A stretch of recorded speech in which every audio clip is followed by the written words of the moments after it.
Францускиот министер за внатрешни работи Кристоф Кастанер изјави дека вооружен нападач убил 3 лица, додека 12 други ранил во близина на божичниот пазар во источниот француски град Страсбур. Според министерот Кастанер, случајот го води одделот за контратероризам во обвинителството во Париз. C'est un homme très défavorablement connu pour des faits de droit commun pour lesquels il a déjà fait l'objet de condamnation en France et en Allemagne. Локалните безбедносни служби соопштија дека нападачот бил на списокот на сомнителни екстремисти и оти нападот го извршил со автоматска пушка. Исам Фарес, продавач на божичниот пазар, беше сведок на нападот.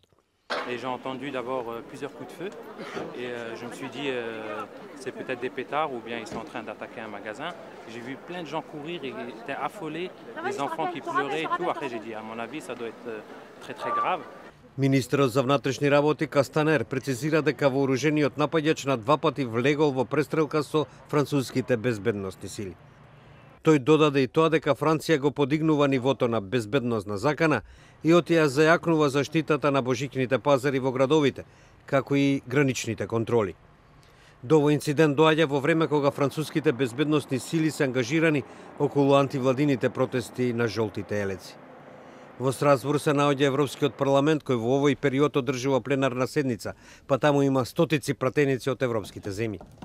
Тие по нападот останаа блокирани во зградата на парламентот.